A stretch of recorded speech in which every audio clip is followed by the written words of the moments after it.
For the first time, some of the startling facts about 13 Rue Madeleine are disclosed. This is the story of the men who used it, of other men who penetrated and destroyed it, and of the menace that was created within it. A menace so powerful that right at this moment, the address 13 Rue Madeleine still strikes terror in those who knew its secret. This is the man who gambled his life to enter its doors. This is the girl who felt its terror. This is the man who knew its menacing intrigue. This is the man who died trying to solve its secret. This is the man who plotted against it. There's an American agent in that house. If he talks, it may cost the lives of a good many American soldiers.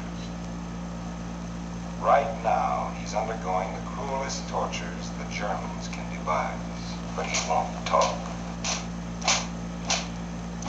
Never let yourself forget that you're dealing with an extremely clever man. Drop your guard for 1 minute, we'll have failed and you may be dead.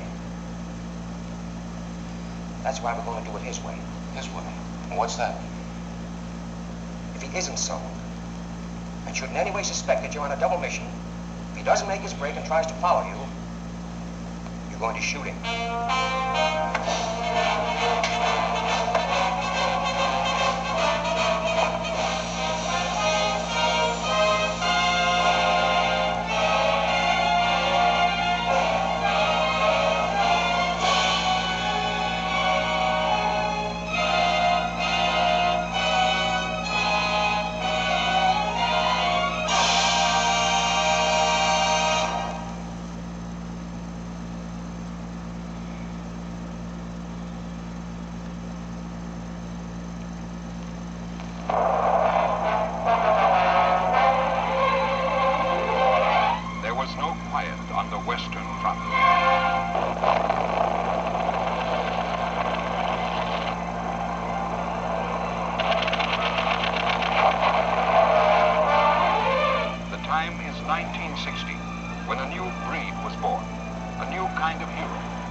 era, in the dark days when the storm of conflict churned the sands of a continent into a swirling fury. Here, one man, whose audacity and daring became legend, streaked a saga of cunning and courage across the trackless wastes. Sometimes the hunter, sometimes the hunted. Always the wily commander known to friend and foe alike as the Desert Fox. The situation requires that the El Alamein position be held to the last man. There is to be no retreat, not so much as 1 millimeter. It must be victory or death. Signed, out of Hitler. Seems incredible. Not pay attention to such nonsense. It's an order, Byline. A military order from General Headquarters. A clear, straight, stupid, criminal military order from General Headquarters. And what do you want to do? Double the insanity by obeying it.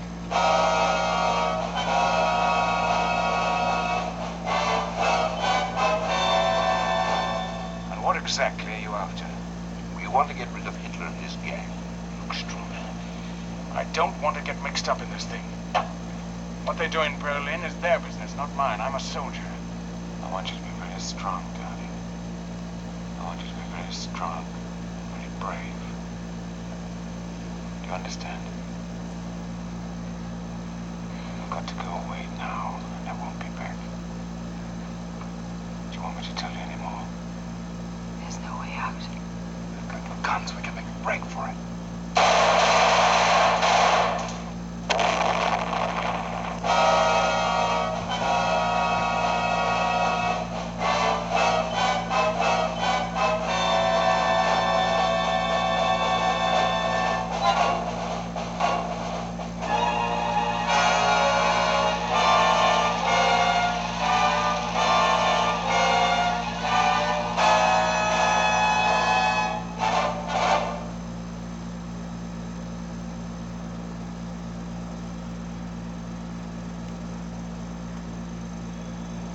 Hello there, I'm Dick Powell. I just finished producing and directing The Enemy Below for 20th Century Fox. This is a story born in the South Atlantic which we spent years preparing for the screen, and it was filmed from this best-selling novel.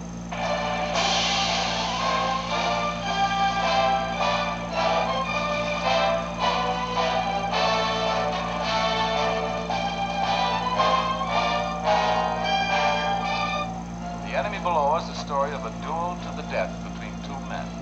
The captain of a destroyer, played by Robert Mitchum, and the submarine commander, played by the great Continental star, Kurt Jurgens.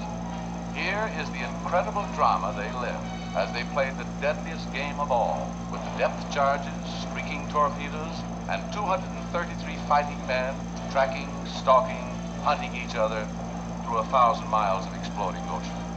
Beats me how they get men to do it. Do what? Go and sit in that coffin down there. Oh, they're not so bad off. Actually, they stand a better chance than we do in this case. Pretty hard for one ship to surprise them. Their commander might be able to knock us off if he's smart enough. Think he is? I have no idea what he is, what he thinks.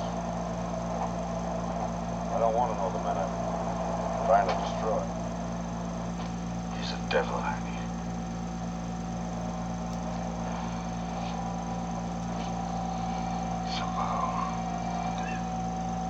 Somehow we must lose him. Or kill him.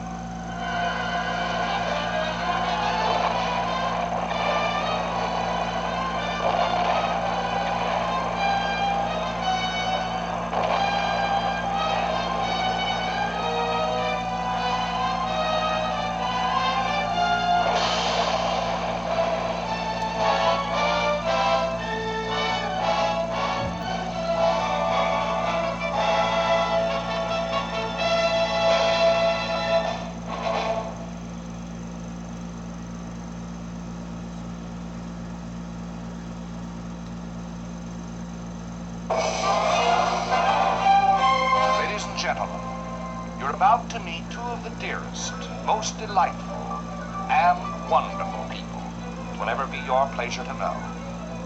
The White Sister, Angela, and her lone companion, Corporal Allison, U.S. Marines, marooned together behind enemy lines on a South Pacific island. A story about two different faiths which sustain and inspire each other through hardship and danger, but told in terms of laughter. Laughter that stills their fears. A tender human story about two people who have great need of each other. I was drunk and got scared of me. Run away from me in the rain. I wasn't running from you. You wouldn't have done me any harm, I knew that. I was running from the truth.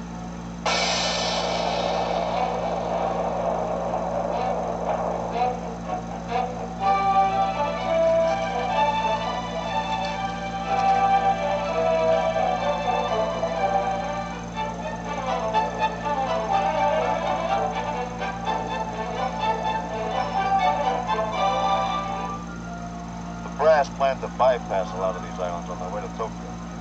Please, that's the scuttlebutt. Scuttle what? Scuttlebutt, you know, the poop. Poop? Like, guys beating their gums, you know, giving out with the rumors. Oh, yes, rumors, of course. Well, they don't seem to beat their gums on very hopeful poop, do they, Mr. Allison? Mr. Allison? Yeah. I'm going to turn myself over to the Japanese. What kind of talk is that? Alone, you might be able to survive, but not with me to feed, too. Now, what's the point of being a nun if we're all alone? Answer me that. Can't, can you? Because there ain't no point. We don't belong to nothing beyond this island. All we got is it and each other. Like Adam and Eve, like we was the first two people on Earth. This is the Garden of Eden. From director John Huston, the man who gave you the African Queen, Treasure of Sierra Madre, Moby Dick, comes a great CinemaScope picture that will be acclaimed and cherished by all. Here is the master of great entertainment at his masterful best.